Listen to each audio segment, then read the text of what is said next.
Olá pessoal, bom dia, boa tarde, boa noite a todos os senhores que são inscritos no nosso canal Anotações de Processo Civil. Se você ainda não é, eu sou o professor Arthur Vieira e depois que eu concluí o meu doutorado em Direito Processual, eu resolvi me dedicar a esses veículos de comunicação para que eu pudesse transmitir aos senhores conhecimento jurídico de qualidade e de forma gratuita. Aqui eu vou pontuar o meu e-mail de contato para que eventuais interessados possam estabelecer um contato mais direto. Inclusive, nós podemos eventualmente considerar a hipótese de publicar um artigo científico em conjunto, tá certo? Bom, gostaria de pontuar também com os senhores o nosso canal no YouTube. Se você ainda não é inscrito, basta clicar no ícone do livro que fica no canto inferior do vídeo para que você se inscreva. Sugiro também que você clique no ícone do sininho para que você possa ativar as notificações dos vídeos que são constantemente disponibilizados por aqui. Gostaria de apresentar também aos senhores a nossa plataforma acadêmica, arturvieiracursos.com.br, arturvieiracursos.com.br, onde os senhores encontrarão cursos online de modo gratuito, inclusive com a emissão de certificado válido em todo o território nacional, tá certo? Então, após a pausa, nós vamos tratar do vídeo de hoje. Vamos lá, meus amigos, no vídeo de hoje eu quero tratar com os senhores a respeito do artigo 334 do Código de Processo Civil, o artigo que é intitulado sob epígrafe da audiência de conciliação ou de mediação, artigo 334. Nós estamos tratando aqui do procedimento comum da tutela cognitiva. Já vimos noções gerais sobre a tutela cognitiva, a classificação, o que significa cognição, já falamos sobre petição inicial, seus requisitos, como é que se desenvolve o procedimento, a possibilidade, o despacho preliminar, que pode receber ou não a petição inicial, determinar a sua emenda, as hipóteses de indeferimento da petição inicial, as hipóteses de determinação de emenda da petição inicial, o julgamento liminar de improcedência e a hipótese em que o procedimento prossegue, na qual o juízo vai determinar a citação do réu, e aí a citação do réu no procedimento comum inaugurado pelo Sistema Processual do Código de Processo Civil de 2015, ele tem como próximo ato a ser realizado justamente essa audiência de conciliação ou de mediação. E aqui nós temos uma distinção em relação ao procedimento no Código de 1973, porque no Código anterior, no Código Buzaide, o réu, o demandado, ele era citado para se defender, para oferecer a sua resposta no prazo legal. Veja que não é mais assim. Agora, no sistema processual vigente, o réu, o demandado, lato sensu, ele é citado para comparecer à audiência para tentativa de conciliação ou mediação, de modo que o prazo para resposta ainda não começou a fluir.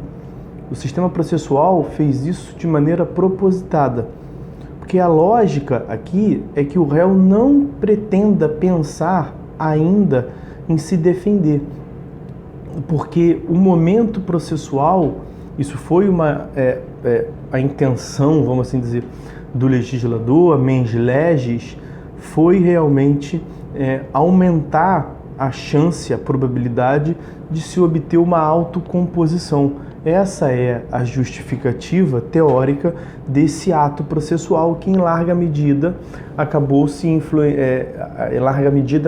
inspirando no sistema procedimental do juizado especial civil, que tem um ato procedimental assemelhado a esse, que é a audiência de conciliação lá da Lei 9.099 de 95, tá certo?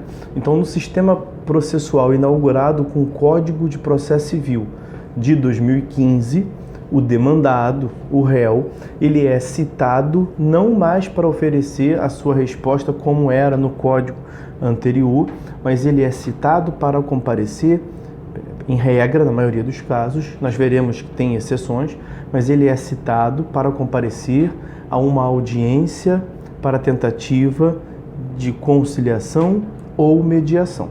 E aí a lógica, como nós vimos, é justamente essa mentalidade de autocomposição. Isso está orientado, portanto, pela perspectiva daquele acesso à justiça substancial. E nós já vimos isso aqui no nosso canal, que já conta com mais de 300 vídeos, na nossa plataforma acadêmica Arthur Vieira Cursos, que tem diversos cursos a respeito sobre o processo civil como um todo. Nós já falamos sobre isso aqui a respeito do princípio do acesso à justiça, que não tem mais uma leitura, uma visão estritamente formal de tão somente e simplesmente ser uma mera porta de entrada, uma leitura formal e simplista de acesso, de entrada ao Poder Judiciário, mas de uma visão mais ampla e substancial, como uma forma de resolver de maneira adequada mesmo aquele conflito de interesse que está sendo levado ao Poder Judiciário. Daí se falar em justiça multiporta, multi-door courts, que é uma técnica utilizada e que tem sido importada ali da doutrina norte-americana. Enfim, então, sob essa perspectiva, o artigo 3º do Código de Processo Civil, ele é uma das bases que serve de orientação a esse artigo 334, e o artigo 3º vai dizer, ele consta do artigo 3º, não se excluirá da apreciação jurisdicional ameaça ou lesão a direito. Muito bem. E aí vem o parágrafo 2º do artigo 3º e diz: o Estado promoverá, sempre que possível, a solução consensual dos conflitos. E aí, enfim, o Estado brasileiro como um todo, tanto na sua função executiva, na sua função legislativa e também na sua função jurisdicional, ele vem tentando inserir a perspectiva da conciliação, a perspectiva da mediação, que é o aspecto democrático de resolução dos conflitos. No âmbito do Poder Judiciário, nós podemos fazer menção à resolução de número 125 do CNJ, resolução CNJ número 125 de 2010, que é a Política Nacional de Resolução, de Autocomposição, Política Nacional de Tratamento Adequado dos Conflitos. Vocês devem ter já ouvido falar a Semana Nacional da Conciliação, vira e mexe até sai no Show da Vida, né? Vira e mexe até sai notícia a respeito disso no Fantástico, da Globo e tudo mais. Ainda no artigo 3º, que serve de base orientadora desse artigo 334, nós temos também o parágrafo 3º. Parágrafo 3º do artigo 3º. A conciliação, a mediação e outros métodos de solução consensual de conflitos deverão ser estimulados por juízes, advogados, defensores públicos e membros do Ministério Público, inclusive no curso do processo judicial. Pronto, está aqui. Está estimulado. O juiz vai estimular, o próprio legislador está estimulando, o procedimento está estimulando a autocomposição, seja por meio da conciliação ou por meio da mediação. Tanto está estimulando que tem um ato próprio só para isso. Nós temos um ato para chamar de seu. O conciliador tem um ato para ele. O mediador tem um ato para ele. Aí vai depender do caso, se é o caso da conciliação ou o caso de mediação, e nós já veremos isso. Então, é um momento para que o juiz não atue, porque não é o caso necessariamente para que um terceiro imparcial venha de maneira adjudicada, imposta, na marra, decida, imponha a decisão. É o momento para que venha um terceiro e junto das partes venha tentar autocompor, chegar a um consenso, uma solução consensual, autocomposta daquela controvérsia que está sendo proposta, aquela controvérsia que está sendo demandada, tá certo? Então veja, o procedimento, o legislador trouxe no procedimento judicial essa via para que as partes tentem chegar à política nacional, portanto, de um tratamento adequado das controvérsias que são judicializadas, tá certo? Essa é a base, portanto, vamos assim dizer, filosófica, essa é a base que justifica esse artigo 334. Bom, uma próxima etapa que nós temos que vencer é a distinção necessária que devemos fazer entre o que seja conciliação e o que seja mediação. Veja, voltemos ao artigo 334, diz ele lá, ó, da audiência de conciliação ou de mediação. Então será ou uma coisa ou outra coisa. Por quê? Porque realmente ou é bola ou é búlica, né? Ou é uma coisa ou é outra, porque eles têm perspectiva diferente, ou é preto ou é branco. Não dá para misturar, porque se misturar vira marrom. Vejam, a mediação, ela tem uma perspectiva, uma forma de atuação diametralmente oposta, distinta da conciliação e vice-versa. A conciliação, o conciliador, ele é um terceiro imparcial, todos são terceiros imparciais, tá? A mesma lógica do juiz. Então, o conciliador é um terceiro que está atuando com vista a solucionar aquele conflito de interesse, e o conciliador, ele tem uma postura ativa, ele tem uma postura propositiva, é dizer, ele propõe a solução, ele vai analisar o caso, ele vai ouvir as partes e ele vai falar, olha, eu acho que vocês devem caminhar nesse sentido aqui, ó. Ah, não concordo com o que você está falando, não vai por esse lado aí que acho que você não vai ter muito sucesso, acho que se você conduzir essa linha de argumentação, acho que você não vai ter muito sucesso, né? Acho que não vale a pena, você também, não vamos... Então, diminui um pouquinho, você abaixa a bolinha, vamos por aqui, e dali ele vai levando para tentar chegar ao meio termo. Ele vai propondo soluções. É claro, ele não pode impor.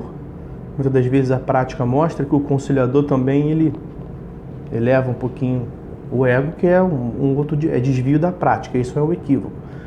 Mas ele pode propor soluções, ele não pode impor. Quem pode impor no momento próprio final é o juiz. O conciliador, ele pode propor. A distinção para o mediador é justamente que o mediador é um terceiro, ele é imparcial, ele também vai ouvir as partes, ele vai atuar no sentido de tentar obter a autocomposição e tal, até aí vão juntos, mas o mediador, ele tem uma postura passiva.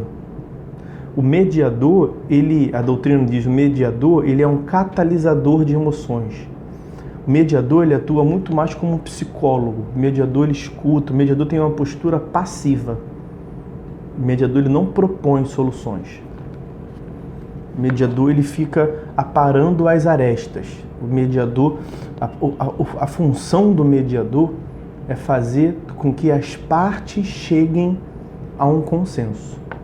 Por isso que geralmente a mediação, ela é composta por diversas sessões de mediação. É difícil você conseguir obter o resultado final em uma mediação. Mediação é quase que um tratamento.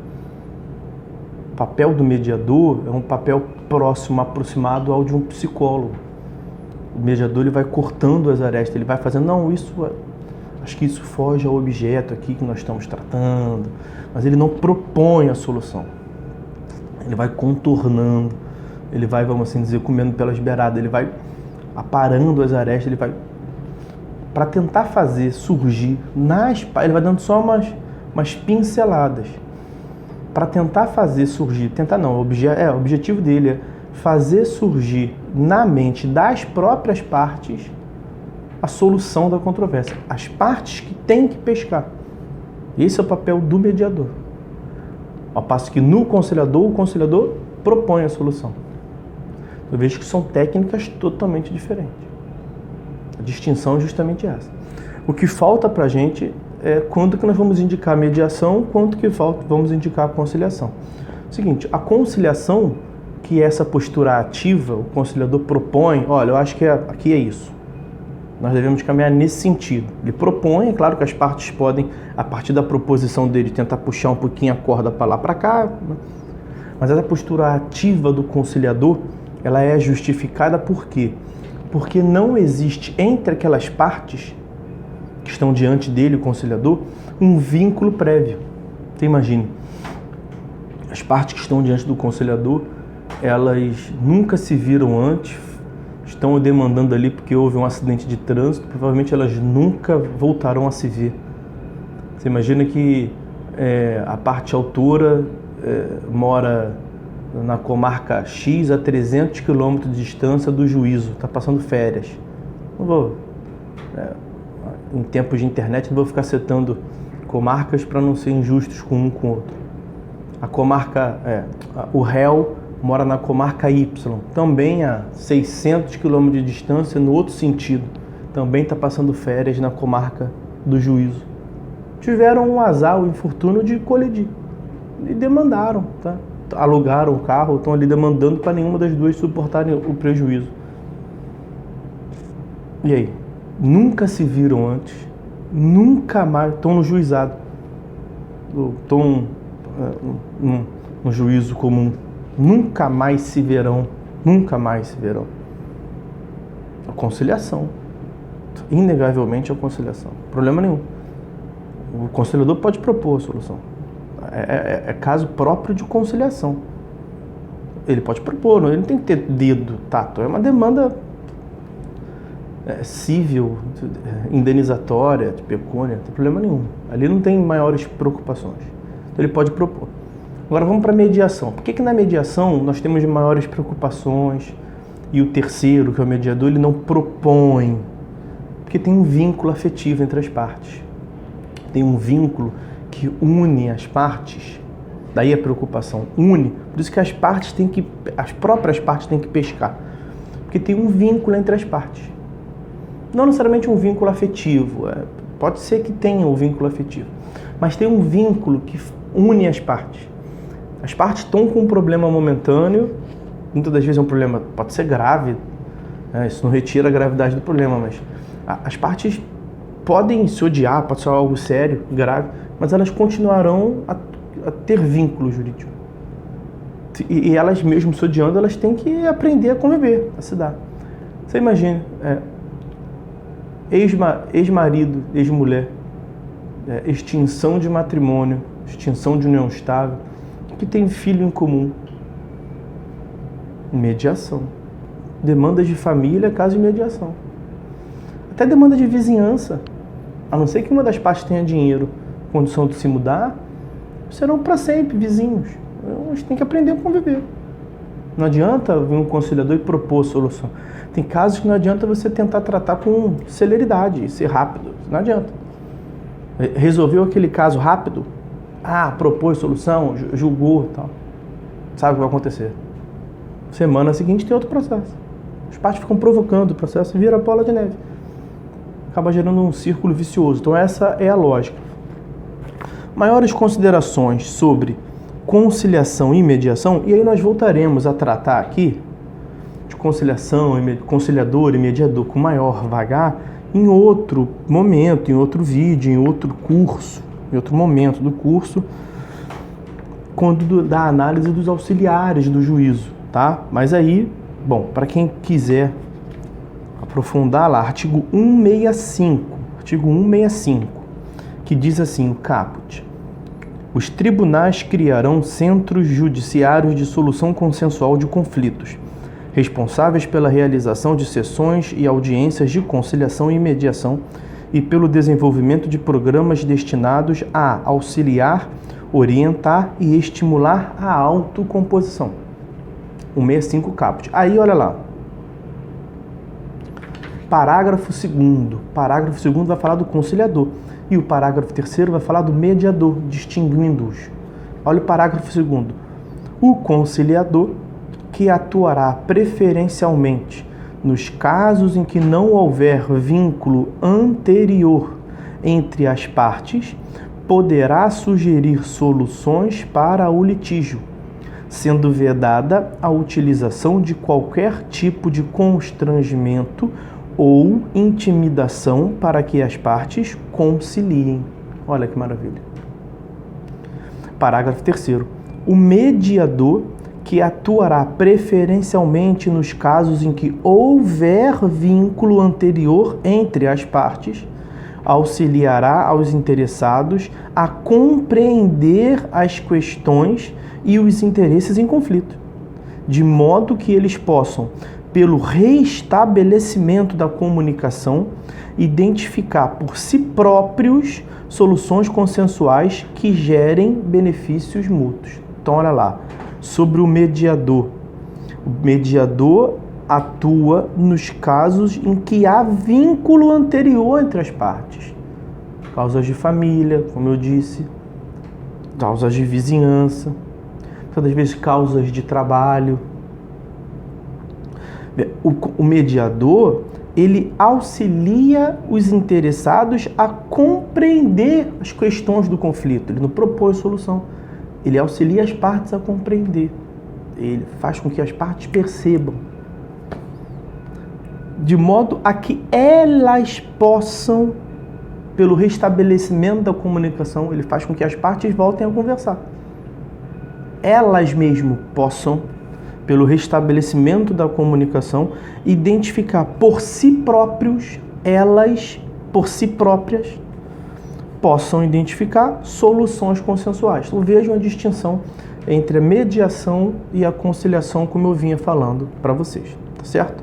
Vamos voltar agora ao artigo 334. Veja, então eu estou preparando o terreno para o artigo 334. O artigo 334, ele tem o caput, obviamente, e 12 parágrafos. Então ele é um artigo extenso. Eu não vou tratar ele aqui em apenas um vídeo para com os senhores. Eu estou tratando aqui de uma base filosófica para que os senhores venham entender o porquê que ele foi inserido, qual é a sua lógica. A ideia é que a gente veja com calma para entender bem o sistema processual, tá certo? Então, aqui a ideia é tratar de noções gerais sobre essa audiência de conciliação e mediação, entendendo essa base filosófica, o papel que desempenha esse ato processual no procedimento, a distinção, o porquê que ele foi inserido, a distinção do conciliador e do mediador. Eu vou ler o caput, tá? Mas eu vou tratar do caput no próximo vídeo. Eu vou chamar atenção para os senhores, na verdade, para o parágrafo 1º e para o parágrafo 2º, tá? Mas para não ler o parágrafo sem ter lido o caput, o que não faz o menor sentido, vamos cumprir aqui a ordem normal, vamos ler o caput, mas eu vou tratar do caput mais detidamente no próximo vídeo, beleza? Vamos lá, artigo 334. Se a petição inicial preencher os requisitos essenciais e não for o caso de improcedência liminar do pedido, olha lá, o código é bem didático, né? Se tiver tudo certo e não for o caso de acabar com o procedimento, foi o que nós vimos até então. Se tiver tudo certo e não for o caso de emenda, se não for o caso de extinguir, então, se for o caso de ter passado pelos vídeos anteriores do professor Arthur, então estamos no vídeo atual. O juiz designará audiência de conciliação ou de mediação, com antecedência mínima de 30 dias, devendo ser citado o réu com pelo menos 20 dias de antecedência. Sobre essas questões dos dias nós trataremos no próximo vídeo, tá bom? Parágrafo 1º. O conciliador ou mediador, onde houver, atuará... Aí já, quando é conciliador, quando é mediador, já falamos. Atuará necessariamente na audiência de conciliação ou de mediação, observando o disposto nesse código, bem como as disposições da Lei de Organização Judiciária. Sobre esse parágrafo 1º, que eu disse para os senhores que eu gostaria de tratar. O conciliador ou mediador, onde houver, atuará necessariamente. É o seguinte, conciliador ou mediador, onde houver. É porque nem todas as comarcas, nem todos os estados têm capacidade de manter quadro suficiente de servidores. E o Código de Processo Civil é uma lei a nível federal, nacional. Ele não tem como saber a realidade econômica, local de todos os entes. Então, a interpretação que deve ser feita é o seguinte: aonde tiver conciliador / mediador, é para o conciliador, mediador realizar o ato, e não o juiz. É um ato privativo do conciliador, do mediador, e não do juiz. Ou seja, se tiver conciliador e for caso de conciliação, é para o conciliador fazer, e não para o juiz. Se tiver mediador e for caso de mediação, é para o mediador fazer, e não o juiz. E se não tiver conciliador ou não tiver mediador? Aí é óbvio que é para o juiz fazer. Senão o processo não vai andar nunca. Não temos mediador. É caso de mediação. O processo não anda? Qual seria a solução? Não pode o juiz fazer? Ah não, vamos interpretar aqui o parágrafo primeiro. O conciliador ou mediador atuará necessariamente. Como é que fica esse necessariamente? Então o processo não anda, a solução seria essa. Enquanto não se der posse, enquanto não se contratar, sei lá qual for o tipo de posse que for, o tipo de ingresso que fosse dar esse mediador ou conciliador. Enquanto ele não ingressar, não vamos fazer andar esse processo, não faz sentido nenhum. Então, onde houver esse conciliador e mediador, ele deverá atuar. A interpretação que se faz é essa. Eu anotei aqui para os senhores, porque tem um enunciado, agora eu não lembro bem, mas tem um enunciado, salvo engano, do Fórum Permanente que diz isso. Agora eu já não sei, mas depois eu acho. Não, acho que não. Bom, e sobre o parágrafo 2º? Parágrafo 2º.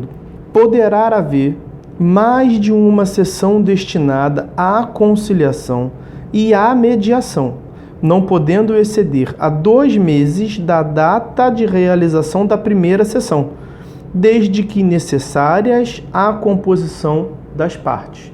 Ou seja, para a obtenção da autocomposição, podem ser designadas mais do que uma sessão, tanto de conciliação quanto de mediação. Basta que se justifique. Excelência, então o juiz designou uma audiência de conciliação ou mediação. Basta que o auxiliar do juízo, ou o conciliador, ou o mediador, justifique isso em ata. Excelência, não estou te devolvendo os autos porque estão marcando uma outra sessão de mediação para a semana que vem. Eu acho viável, a comunicação está sendo restabelecida, como diz o artigo 165, parágrafo 3º, estamos avançando, as partes estão percebendo, então estão em vias e por aí vai. Mas o artigo 334, parágrafo 2º, diz que não pode avançar em 2 meses. Tá? A prática demonstra que aqui não é também tão ferro e fogo. Esgotando esse prazo de 2 meses, o camarada informa ao juízo que mais uma sessão ele acha que consegue, o juiz, por decisão, acho que pode estender um pouco mais. Aí depende de decisão fundamentada do juízo, tá certo? Não pode, o próprio mediador ad eternum continuar com o ato, tá certo? Bom, então vamos acabar por aqui com esse vídeo, mas não acabamos a análise do artigo 334. Próximo vídeo a gente continua a análise da audiência de conciliação e mediação, tá certo? Forte abraço a todos, fiquem com Deus, até a próxima.